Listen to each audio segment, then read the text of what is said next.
Why do we have colleges that conform?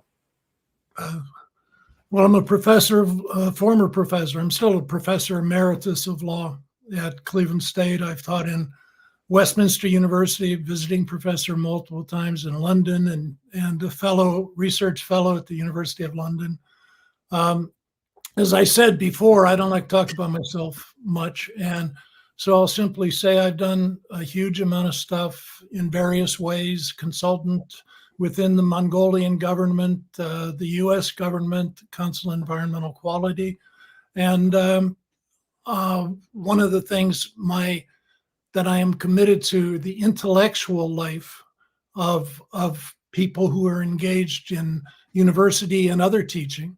That is one of the fundamental things. The other thing is I started my career after law school, went to Ohio State and Harvard on it. I started my career after law school as a civil rights lawyer in Colorado Springs.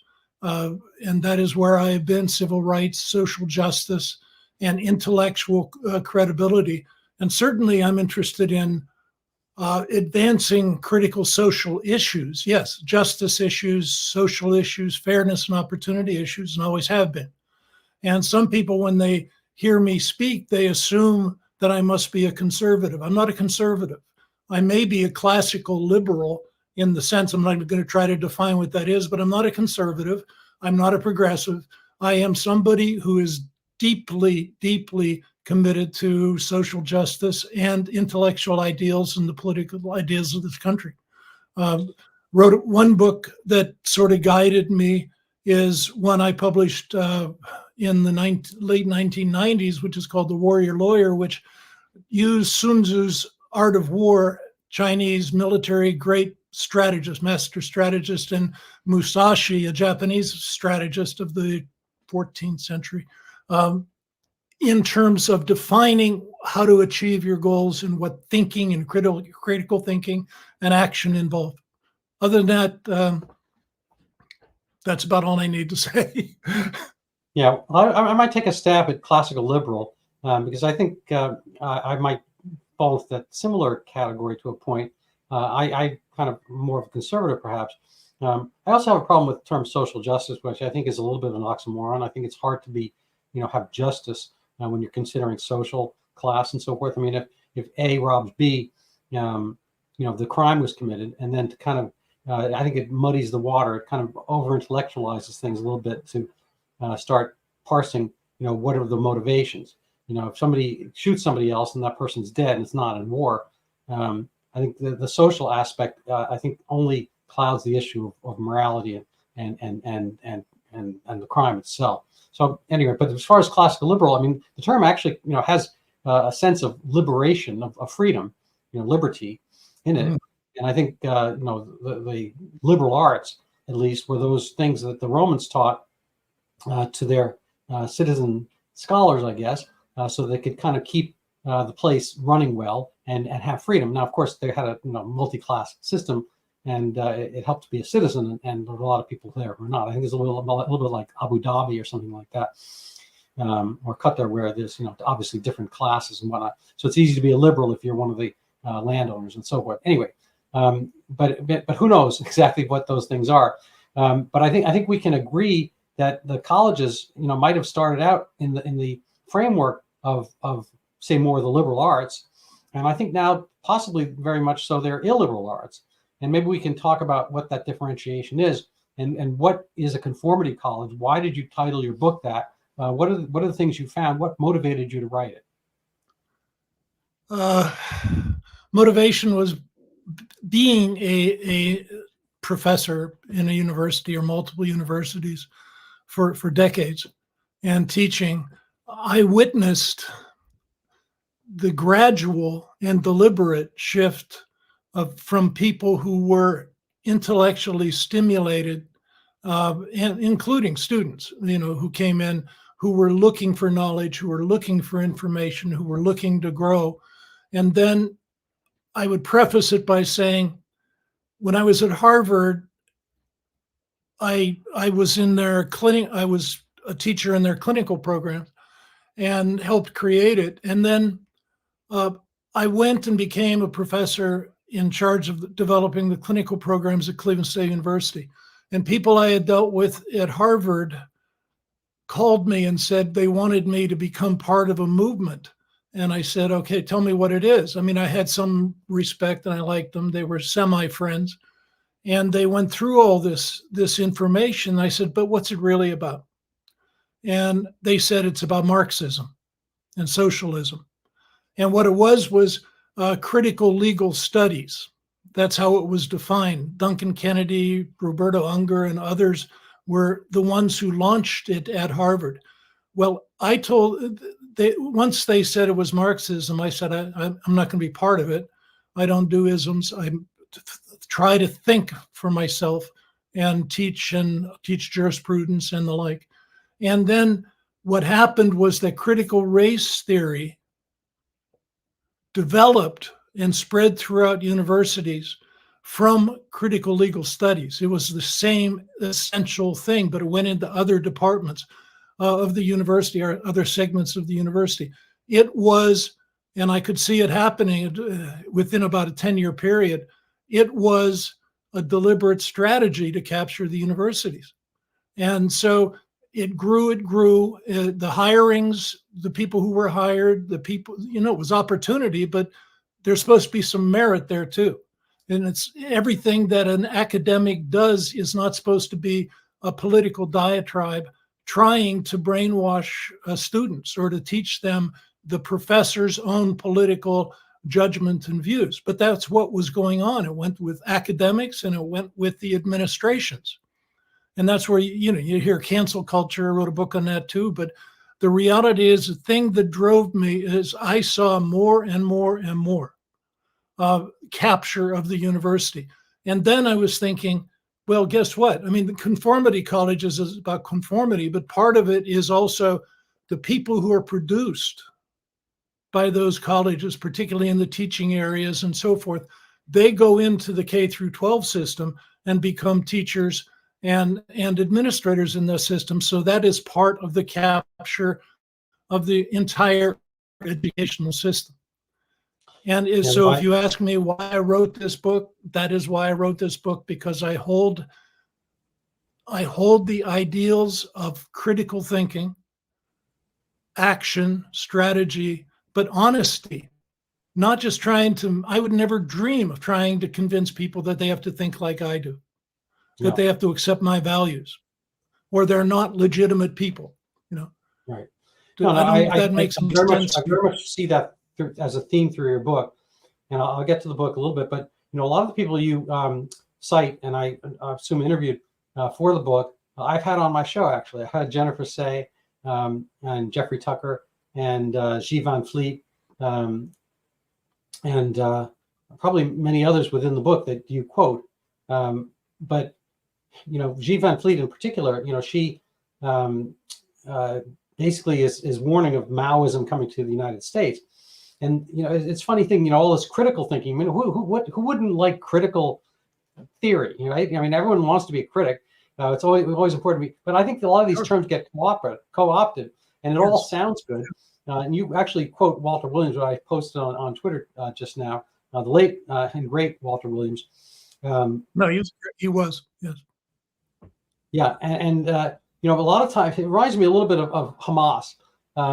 Hamas was all in favor of elections when they could go against the PLO in Gaza, and it's one man, one vote, one time, or Maduro or Chavez. You vote yourself in, you use the tools to get yourself in, and once you're in, you close the door for anybody else.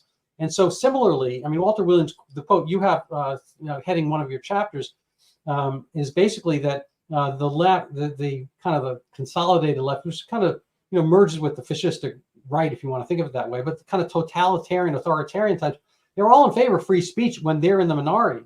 That's right. So they can get their voices there, but as soon as they're in there, then they close the door. So this is similar to the Maduro Chavez example, or Castro or Hamas or whatever. They're all in favor of using the tools to get you there, but once they're there, then that's enough. I mean, we've already reached perfect truth, so that's us, and everyone else shut up. And so shut up is never really an answer. We don't develop science, we don't develop any of our great dogmas and directions in society by having shut up be the answer. But that seems to be what we have in a fair amount of the universities, which, oddly enough, are there for discourse. In college, literally the term I think is collegium, which means to read together. And I assume university has to do with, coming up with universal truths and whatnot. Maybe you can tell me a little bit of the etymology and derivation of both the terms and the institutions themselves, and how they've been over time. I don't know if that's part of your, precis, but what was good? When were they right? Did we have like a golden age of college here in the United States, and have we left it? Are we kind of in the rusted age, and can we get it back? Yeah, we left it.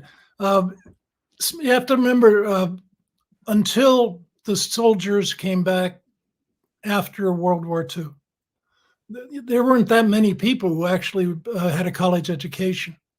And so it was important. They valued it. People thought all the things that were written about it, a wonderful thing to do. And it was. And so with the GI Bills and the fact that they could go to college and that the economy was expanding very much so people could afford that. There were jobs that wanted college educated people and teachers and the like. So I would say since late 40s to end of the 1970s. It was the golden age of the university. And that was the point where the progressively, it was a dribble in thing. I had a critical race theory friend from Harvard, and it's in the book, and it's absolutely true. I was doing a justice for universities conference in early 1990s. And he came and we were talking about this, and he said, you have to understand, which was the funny thing about Sun Tzu, we're fighting a war of attrition. No question about it. We are fighting a war of attrition. We are carefully, and part of Sun Tzu's art of war is that you spend a great amount of time organizing, recognizing the vulnerable points, feeding on what they called the enemy, which was feeding on the freedom, the social justice commitments, the affirmative action commitments, the women's rights commitments, all of which are good to a degree. But when they basically shame people or convert the whole system or the majority of the system to acquiring a significant inflow of people who are hired and put in place not for their intellectual drive or things like that, but the other characteristics, their political agendas. And they were part of a movement. And it was a coherent movement that met and really developed a strategy. And that's what they did. And they really, through the 70s, they gained power and place and numbers gradually. And then it accelerated. And by the time you got to the 90s, in the mid 90s, the takeover was pretty much complete. And by the early 2000s, it basically was complete. And we just didn't know it. Yeah. One of the things that happened was in the COVID thing, probably one of the only good things of the COVID situation was that they did remote teaching. Yeah, and that's where the K through 12 things come in, because parents who took it for granted that their kids are being educated by smart, intelligent, fair, just people who were teaching the same kind of things that they had learned, all of a sudden said, "What the hell? What is going on there?" And then I published a book titled "Uncanceling America" in 2021. And the essence of, that had a lot to do with, why I went ahead with this one, because it has 600 examples across many institutions, journalism, universities, K through 12, business, government, et cetera, 600 examples total of the movements. And the lack of honesty in those movements is stunning, because for teachers particularly, their administrators were saying, "You go ahead. I know they're complaining, but you go ahead and do what you're doing. which is really DEI and critical race theory, a whole hell of a lot of it. You go ahead and do what you're doing, but say you're not, and don't admit and don't show them the materials. They totally lied about what they were doing. I hope that makes sense. Yeah, no, it absolutely does. It's it's like you mentioned Sun Tzu, or in Islam there's taqiyya. Oh yeah, yeah. Which is basically don't let the enemy know what you're doing. Getting back to kind of my Hamas Gaza example, or Maduro Venezuela, or Chavez Castro Cuba, whatever example you want to pick. The one man, one vote, one time kind of concept is when you get in, you're all done. I came across this quote from 1993. I think his name is Omar Ahmed. He was part of the Muslim Brotherhood, and they were talking about how important it was to get people on campuses. This is 1993. To sympathize with the Palestinian cause. He said we go from campus to campus, and there's like nobody who doesn't have a pro-Israel view. On the professors, right. And this is not the dark age. What, it's like 30 years ago. It's not forever ago, and so they had to set to work to change that. Hugely successful. It's like you see the stuff that's going on campuses. You wonder whether they are actually studying anything in Columbia and all the other campuses. The irony I always mention is people hear about the Taliban, and they probably think they think that's a bad thing, although the Taliban is not necessarily different, philosophically much from Hamas. I think Hamas is the ISIS version of the Palestinian movement, but whatever. But the word Taliban means students, and there's always been this kind of like revolutionary student fervor, and then you have to wonder, student of what? And you're mentioning the kind of pre-GI Bill that going to college was a rarity. I mean, over and over again, growing up, I always hear I was the first member of my generation to go to college, or of my family to go to college. First generation, and my generation, I went to a nice little school in New York City, private high school. Everybody, it didn't even occur to me not to go to college. Everybody, we were all guided to college. I had no idea when I heard that it was rare to go to college. I was kind of flummoxed. I'm like, everybody goes to college. All my friends were going to college. Right. I don't think we all had direction per se about why we're doing it. But when I researched this, I read that when they came up with high school, the term high school was there because nobody went to high school. People, in the mid 19th century, they if they were lucky, they had elementary school where they learned the elements, and then they had high school if they had to be like the actuary, the mayor, somebody running something. They went to high school, and the stuff they actually learned in high school was much more factual based than what kids graduating college have. Kids graduating college may not even know who's the how a bill passes Congress. If you think of that famous cartoon, whatever, they have no concept of geography. I mean, I think they unlearn more than they learn, and a lot of these things tend to be kind of temporizing, kind of social movements to keep kids, I don't know, incubated long enough until they are adults and they can come out and have jobs. But I'm not sure how much, our schooling matches with what the tasks are at hand, and whether it actually helps, them become marketable or employable after school. Well, another book I wrote, published in 2019, was Artificial Intelligence Contagion.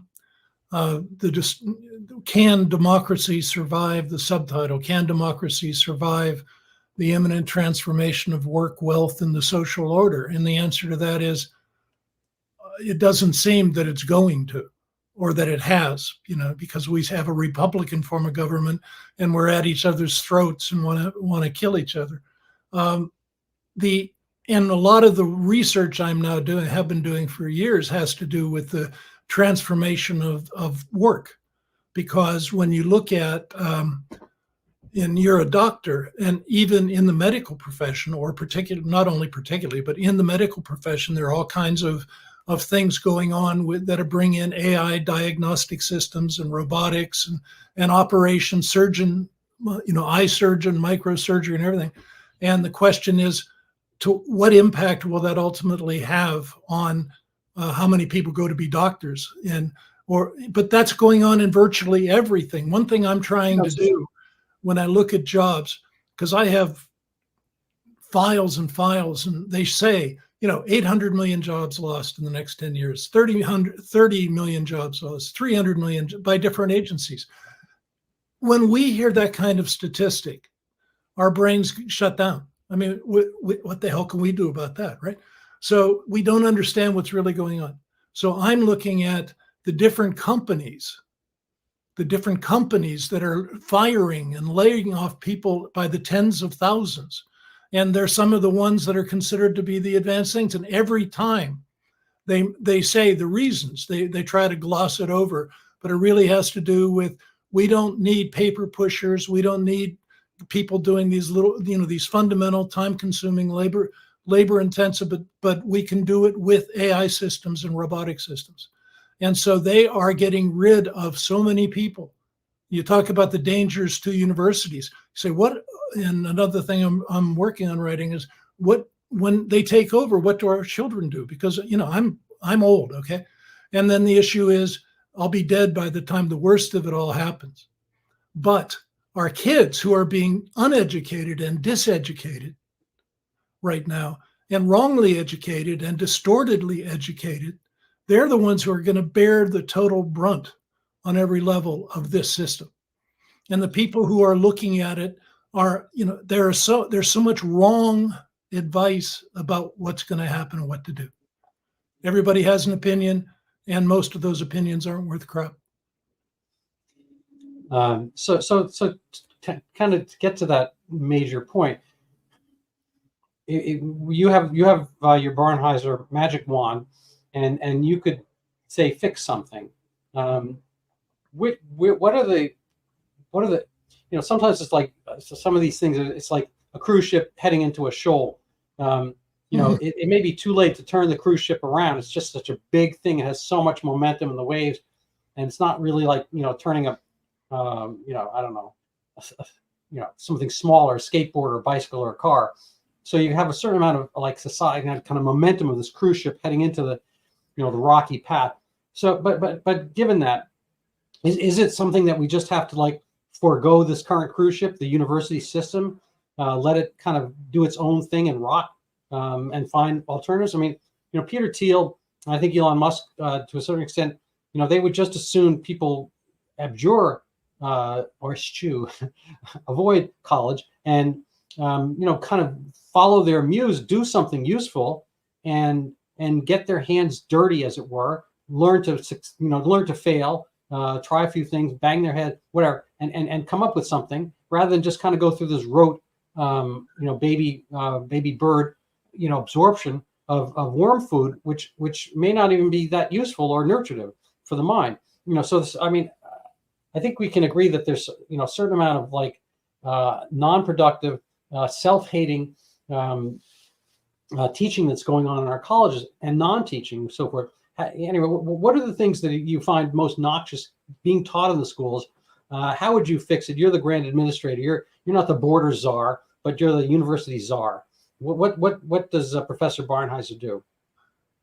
Do you give me control of all the institutions of power in the society? So by that, I'm not trying to be funny. I'm saying what you're describing, you have a bunch of self-styled revolutionaries that are basically fanatics. And a lot of them are academics. And their only identity is screaming about the tragedies of society and how somebody has to be held accountable. And predominantly that's us. By that, I mean you and me. You have this system where you really are dealing with people very many people who are intense ideologues, and they're the ones that have captured the top tiers of the university system, administratively and to some extent faculty. And they congregate, and they are vicious when you pose a threat to them. People, as I said, I'm a professor emeritus. I criticize things even but I'm fairly unusual.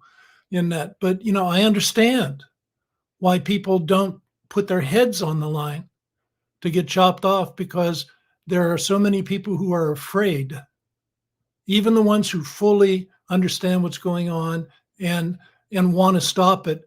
They're either retiring or they're being quiet because, but even by being quiet, when issues hit, like this protest and the Palestinians and Hamas, silence is violence. Remember that?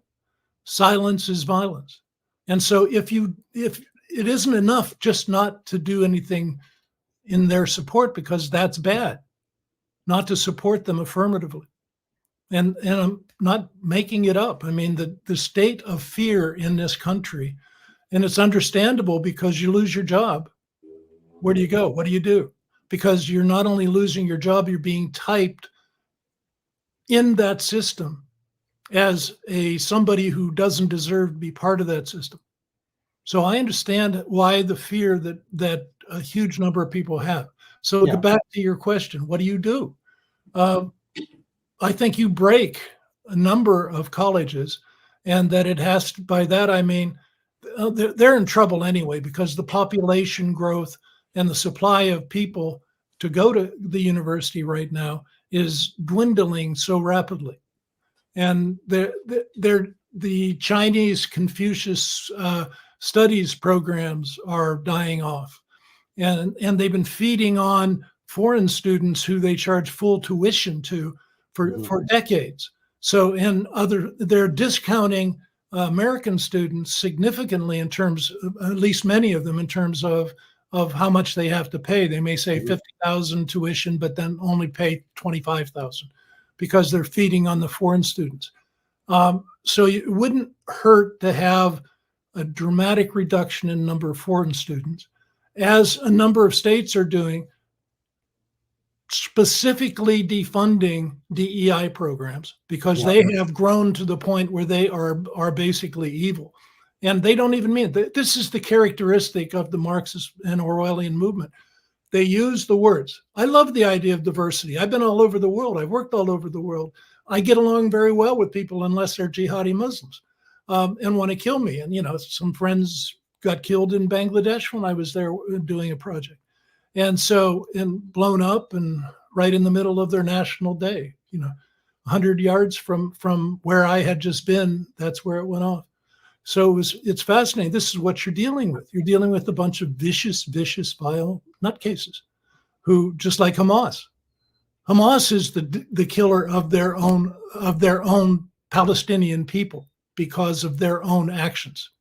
And they still swear we're going to destroy Israel. Now, how insane does that seem? That's what they are. I mean, I just have no. I can respect the Palestinian people. I can understand some of the history of the Zionist movement and how it moved into that territory from the 1880s and so on. I'm not knocking it because it had been their land also.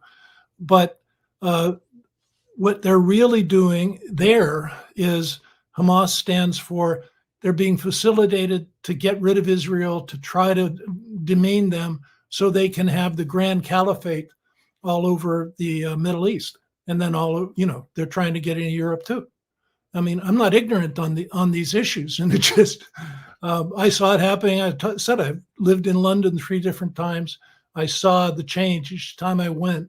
And you could just see people became afraid to even talk about immigration. Now it's blowing up on them to some degree.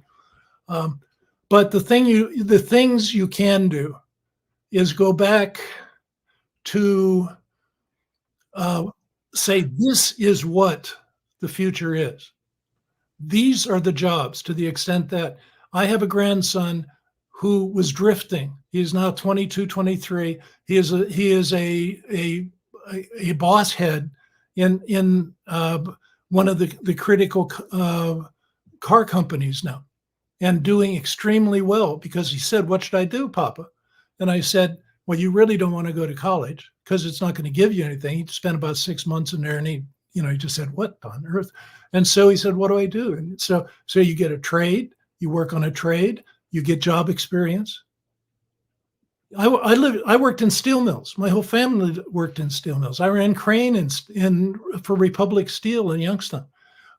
You get that experience, you get that interaction with people, and they're not getting it in colleges now.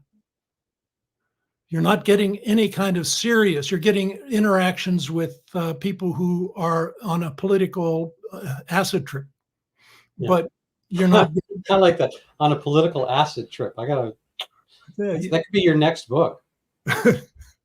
God, it could be, or yours. I mean, go ahead. But that is what, that's the thing. They're not getting it with real people. And anybody who has been hiring the products of universities, not it's bad K through 12 too, but the products of universities, the reality is anybody I talk to often can't wait to get rid of them. And they get rid of them if they're not the woke employer, they get rid of them pretty damn quickly in that. So it's a real issue. It's funny. I'm a medical doctor, but I've done some other forays. And at one point, probably about a decade ago, I had a startup in the tech world. And I had a couple interns go through. One was from Harvard. Another was from he'd gone to college here, but then he'd been to the University of St. Andrews in Scotland. But a nice young kid, handsome, well put together. If you had a marriageable daughter, you'd want them to get together. But I don't know. So he did various tasks for me. Well, each of them did. And I had a number of them. But anyway, these two in particular. But the one I was mentioning, I don't know how we got on the topic, but he just said, he basically thought there should be no prisons. It had nothing to do with the company. We were just having lunch, and we were just, shooting the breeze. And it's like, well, how does this all work out? I don't want to bring up personal things, but if you have a sister and somebody, does X, Y, and Z, very, very bad things to her, or does some very bad thing to your mom, whatever. What do? You're going to chat with the guy? Basically, yes. You could bring him to therapy, you talk with him, you find his motivations, you do all that stuff, and it's kind of like catch and release, with fishing, one of those little paid trout ponds or something. Anyway, we didn't, I wasn't hiring him. He was there to get something on his resume, and I was there to have him do, kind of some tasks for me, spreadsheets and whatnot. But nice looking guy, articulate and so forth. But would I hire him? Would I have him in my company long term if I were running something, a big company? And it's an open question. I don't know, because I'd have to say compared to what? I mean, who else am I hiring? And the Harvard kid was a really nice kid, but he went through 4 bicycles. They were high-end bicycles while he worked for me, just in a matter of like 3 or 4 months. And he would leave them outside and unlocked. And they weren't his. Were they his? So they were his bicycles. Okay. They were his bicycles. He'd buy them. I think he came from well-off family. Okay. And over and over, and they were devastating to him. He would lose a bicycle, but he wasn't locking them because I don't know what. It was just in each of these cases, the common theme here was kind of a naivete. And these are like college kids. These are kids like seniors in college. It's like,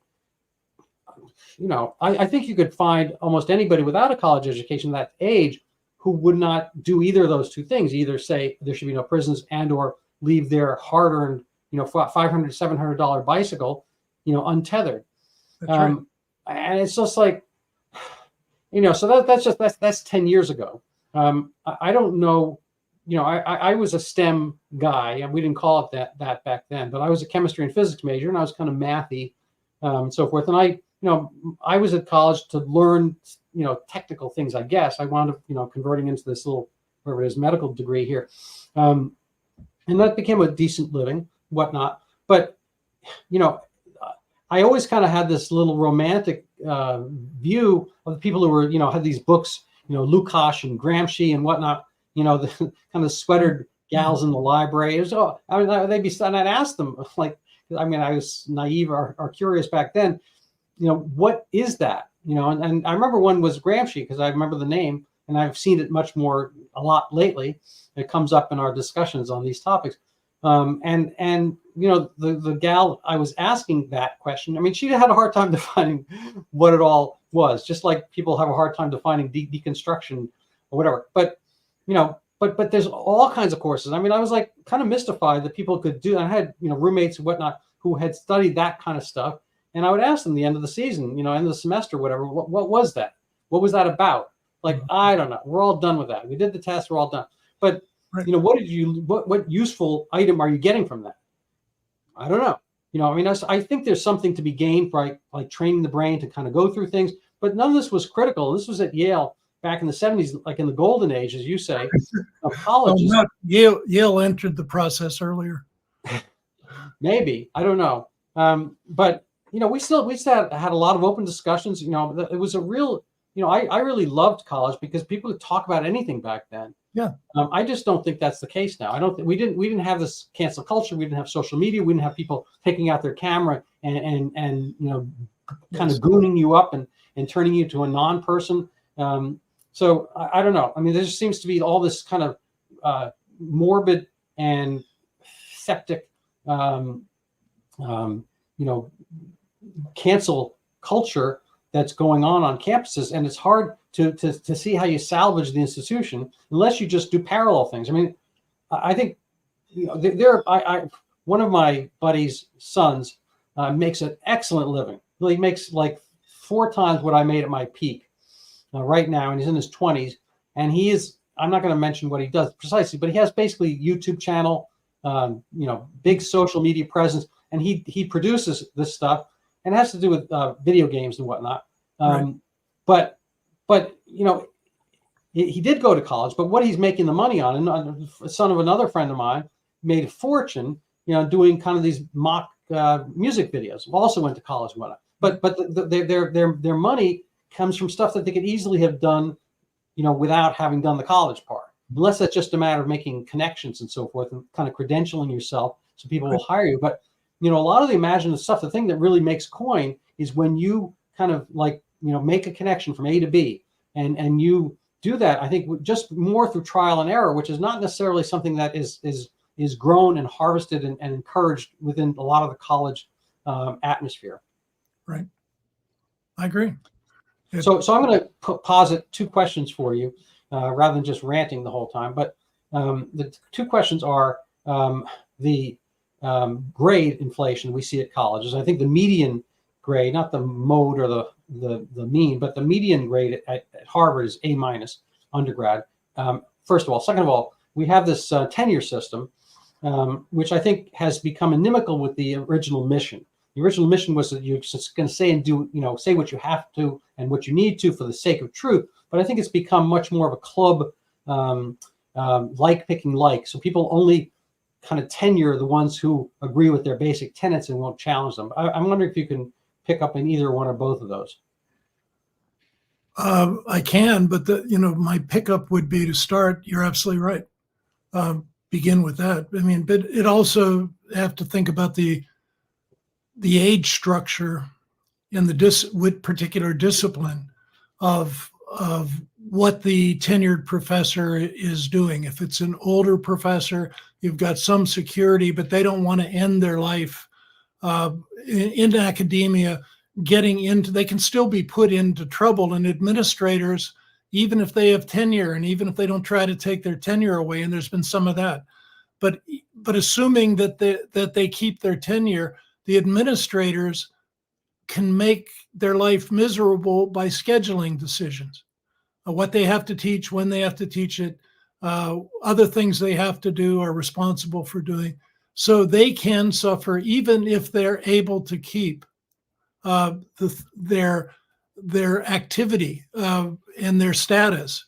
The problem is they don't want to do something that triggers the response from the administrators. The administrators are at least as large a problem as as a faculty member, academic. But that is part of the problem. For the younger faculty, I agree completely on that.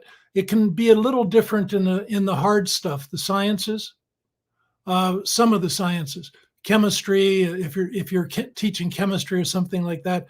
But if you're in one of the social science or what we'll call the soft areas, where they have invented that have a political content, and the incoming faculty, the younger faculty, have invented all these wide-ranging, totally political courses that they want you better teach the policy and the politics that they want, or you're not going to get tenure.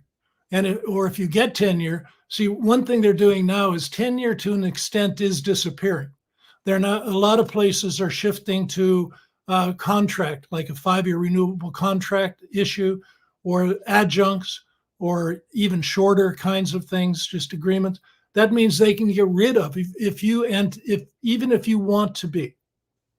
I couldn't get hired now.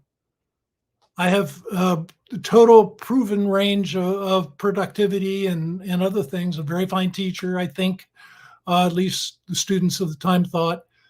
So I'm not concerned about any of that. But if they buck the system and they're on a renewable thing, they can find themselves given notice, never even get to any kind of ongoing permanent status. The adjuncts that are used, half the people, the studies are half the faculty teaching university courses are not on the tenure track. Mm-hmm. And so the whole thing is decaying. And the way it's decaying is that, assuming that the DEI, critical race theory, et cetera, people have control of the administration and much of the faculty committee stuff, then they can get rid of you whenever they want. When you see a report on somebody who lost their tenure because they said something wrong, they didn't lose their tenure. That they are fired because somebody's reacting to their behavior or language, that's almost always a short-term, like a 1-year appointment person who gets to come every year and teach a course or two. And then it was easy for them because they have no legal protections. Easy for the university administrators to get rid of them. So the system itself has redesigned itself to give more power, just like, Chavez gets into office, and you've quoted Venezuela, gets into office, and one of the first things he did was change the constitution so he can be there until he dies, basically. And Maduro comes in and then cheats on his, he controls, because our courts are weakening, but most other places, certain places like that, the courts are, I taught in Russia too, and the courts they look like courts, but they do whatever the administrations tell them. That's what the reality is. Yeah. So that's my reaction in terms of what, that's the reality of what exists on the faculty administration. But the thing you can do, their money's going to be cut some degree because they're going to have fewer students. They are having fewer students. Cut to some degree the foreign students, because they're not doing it because they want foreign students. They're doing it because they want the money and many of them are Muslim. Some are Chinese Communist Party students, and they're milked into that system on purpose, and they get the money and they control. And they actually traditionally exercised, once they got a hold and started providing the universities with a substantial amount of money, they got a hold on whether anybody could say anything bad about China. Right.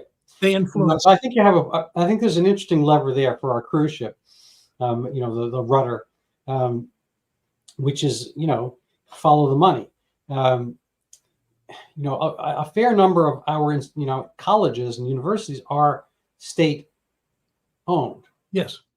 I think this is a growing phenomenon, because a lot of the private schools are going out of business and consolidating, and they get purchased, kind of subsumed to the state. And the state, is probably going bankrupt just as well and just as much, but you don't notice it. I forget who said, about I think it was Hemingway, how you go bankrupt. It's gradually and then all at once. There's two ways, I don't know. Victor Davis Hanson. I read something that this pastor, he wrote something that was just that, used that. Yeah, well, I'm pretty sure Hemingway had it, but neither here nor there. I mean, it's open for requoting. You ever see that thing where Abe Lincoln has a meme on internet? Don't believe everything you read on the internet. Abraham Lincoln. Yeah, I did. One of my brothers sent it to me recently. But anyway, so we'll leave that aside. But the point remains that there are levers that we have. Questions whether we want to bother at all. I mean, I think Ron DeSantis has some of the right attitude. We are not going to fund you. The University of Florida, right, system, and the state colleges and this and that, Florida State University of all that kind of stuff. And then there's community college. I mean, there's a lot of college system which is just an arm and a branch of the state, which in a sense is covering for the other branch of the local state, which is the high schools, which are graduating people that can't read and whatnot. So it's kind of like a system which seems to do very well at paying for itself. I mean, Mark Stein, the incredible, brilliant writer under fire in the UK. He at one point about General Motors, he said it's I'll try to get this right. He said it's a hugely successful pension funding scheme with a money losing automotive arm.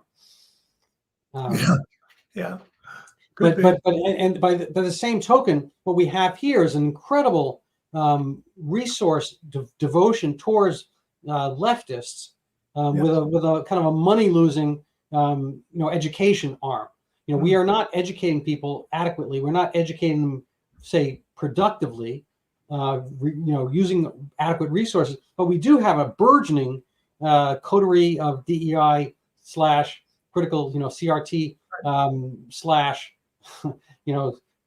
/ revolutionary Marxists ready and willing to topple the very generous hands that feed them and the taxpayers who fed those. And you get the idea. But at some point you just kind of stop funding the thing and it doesn't grow as much. That's right. That's what and frankly, my taste, my druthers would be to have a parallel system where you kind of YouTube your own, tasks. If you want to become a real estate agent, you can just go. You can probably do that through the internet very easily. If you have a certain amount of tasks, in this Coursera, there's a whole bunch of course-oriented things where you're task-oriented. You learn, at just in time, as needed basis. And the universities don't do that. I mean, I think there are people who benefit from, the classic liberal arts education, and they have the trivium, which is not trivial, but the three kind of reading, writing, and arithmetic were the three bedrock aspects. I mean, it was actually rhetoric, I suppose science and math, whatever the actual trivium was. But you can see I'm not liberally educated enough. But some people, yes, I'm making maybe the lawyers, maybe the people who are supposed to be judges and whatnot. Maybe they need to have liberal arts and so forth. But I think it's lost on a lot of people. And it's just kind of fudged. People kind of, there's an old Soviet joke. They pretend to pay us. This is from the workers. They pretend to pay us. We pretend to work. Yes. And I think there's a fair amount of that happens in colleges, that people just study to the test. They don't necessarily believe all the CRT stuff they're kind of force fed, but they know what the teacher wants. They go to ChatGPT. They come up with the right formulation of the things that the teacher wants to hear. They do the test, and it's quickly forgotten. And I produced two men, and they both went to college, and they had different experiences, but one of them was more of that type. He's like, I don't really care. I'm not there for that. I want the degree, blah, blah, blah. And right. He would do just enough to satisfy the teacher, and his grades were fine, but he didn't care about any of that stuff. So I think it's kind of this, they pretend to educate us, we pretend to learn, and we get the credential, we get this BA or whatever degree, master's, so in front of us, and then we look better for people who ostensibly want to hire us. But I think you could get rid of all that if you just went to a credentialing system. If you want to get your CFA, you need a college degree to get it, but it requires a lot of work, which should have been taught in college, frankly. Yeah. So there wasn't a question there, but maybe we're rounding out the hour. I'd like you to wrap up, and I'm going to show people your book and how to buy it and so forth. Maybe you can give us kind of a closing statement of where we are. What are the escape valves? What can people do? What should they know? And would you have I mean, you already kind of answered this question with your grandson, but what would you have people do regarding colleges and how they can kind of fix things? Okay. I think we need what you said. We need colleges that change the character of what they're teaching. First of all, begin with the fact that the changes in society are so dramatic, and the changes in the job market and even human relations are so dramatic that nobody who purports to be teaching past disciplines, past categories, except for the very technical and specialized, really knows what the future's going to hold. So you have to create, you have to give people the chance to develop critical skills, understand the importance of the one thing I would not really disagree with you is I love the humanities in the sense it's not worth going 4 years for, not in the slightest. But in part, it contains the ideals. When people talk about civics and the like, in part, it contains ideals of the kind that should be transgenerational, that we ought to be able to talk to each other. You ought to be able to talk to your kids. I ought to be able to talk to my kids on fundamental principles and assumptions that exist within the country or should exist that tend to create a foundation and stabilize the country. So I think there needs, and it could happen in high school. It doesn't have to happen in college. They bailed on it in high school. I mean, I had some of that stuff, a fair amount of that stuff in grade school and high school, and I learned a lot on my own. And then I, got multiple degrees. And so what? But it doesn't have to happen with this airy-fairy group of people who think that they really know what they're talking about the future, because they don't. I mean, I study it a lot, so I'm not pretending. I mean, I'm willing to talk to people about it. I'm willing to think and write about it and critique me. I'm right, I'm wrong. Well, I agree with you there. Getting away from colleges slightly, back to, public schools, primary and secondary education. Albert Einstein, if he were up and around today, would not be able to teach physics in high school. No. He'd have to go get a teaching certificate. And that, the teachers will tell you that they're not teaching CRT in the schools, but their curriculum where they go is motivated and suffused with that. And so even if they're not specifically applying, they're teaching almost all their courses through a lens, maybe not physics per se, although sometimes. I got to tell you, my kids both went to public schools in Newton, Massachusetts, and there were times even in physics that they were getting leftism 101. One of my kids, I think it was physics class in high school, they basically had to come up with a reason why people should have children. Against the contrapositive, which was that they should not have children because their children are going to be wasting the earth, that more people are going to be wasting the earth. And that, so the physics teacher was kind of implanting this concept, which is the only thing, I guess, to be implanted in some of them, as opposed to an actual child someday, which is that none of them should have children because and this is physics. It's like, dude, do the physics stuff. Yes. If you want to engage somebody, maybe you meet them at the farmer's market or something like that, talk about that stuff, fine. But I was kind of railing against this stuff over and over again. I got very much nowhere because they know you're only a temporary customer. They're going to be there for the long term. You got your kid in there for a couple of years. You don't want to make too many waves. Your kid doesn't want you to make waves either. But over and over again, it was, they had a misdirection. They're supposedly teaching you something, and they're not. And this is a sadness. I think it's a huge sadness. And the way to get at it is to stop paying for it. Speaking of General Motors, when you buy a car, I mean, to a certain extent, some of the car manufacturers have been subsidized here and there, but on a general basis, no. When you buy your clothing, your shoes, your books, and so forth, you're just buying that thing qua that thing. You're not part of this huge club where you have to take out a $200,000 loan and sit there 4 years and earn your car. You just buy your car and that's it. You don't like that car manufacturer goes down. You know, if everyone hates the Edsel or whatever it is, it disappears. Maybe Ford doesn't, whatever. That doesn't happen in the universities because they don't have any business model. So I would like to get them back on a business model footing. I would like to dissect the thing. I wouldn't get rid of everything, but I would carve it up into small enough pieces that they would sink or swim on their own budgets. And if it's necessary, fine. Some people really, really, really need to learn, you know, ancient Roman history. Okay, totally cool. But, you know, it has to be kind of in keeping with what the value proposition is. Maybe there's some great teachers and you just consolidate them, put them on YouTube and give a course on it, whatever. And people can learn it. And I frankly learned a lot more Roman history after college than I ever did in it. Sure. And there's nothing stopping you from learning as you go. But for the people who don't want it, well, dude, don't. You know, if you're just going to be my, you know, car mechanic, I don't necessarily need a car mechanic well versed in, you know, Antioch, you know, or the Ottoman Empire, whatever. It's cool if he is.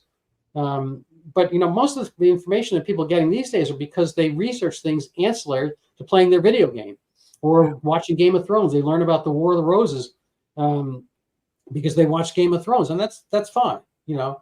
Anyway, so getting back to you, a you thing, I'm going to put your book up here, and you can tell us, I don't know, I guess, why people should buy this book. And here it is on Amazon. Conformity Colleges. I got to see if I can squeeze the whole title in there. And then it's the Destruction of Intellectual Creativity and Dissent in America's Universities. And there you have it. Any last words for us? And I'm going to end with a self-promotion myself.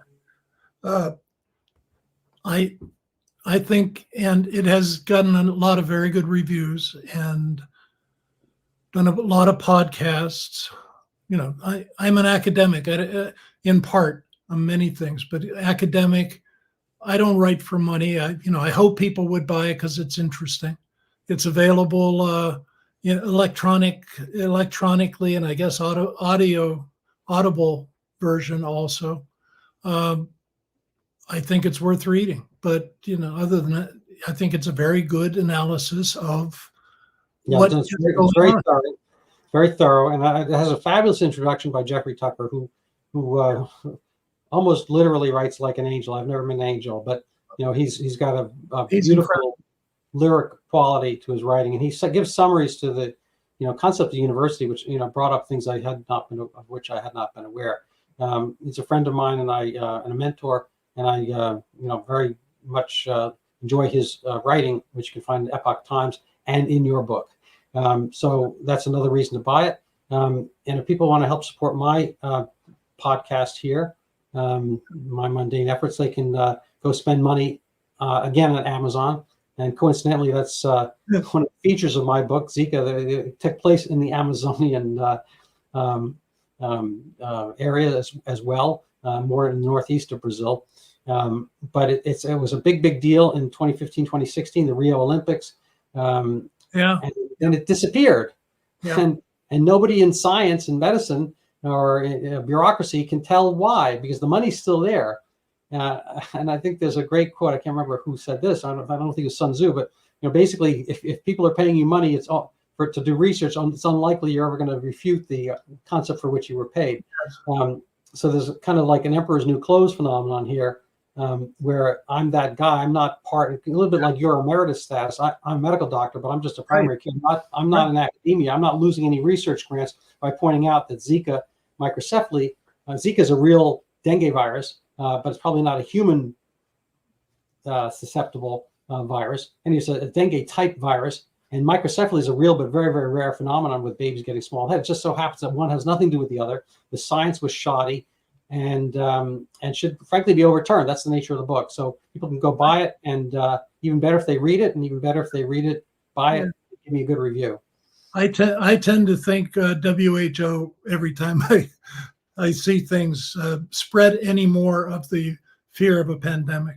Right. I mean, they're trying to capture so much. They have their own business model.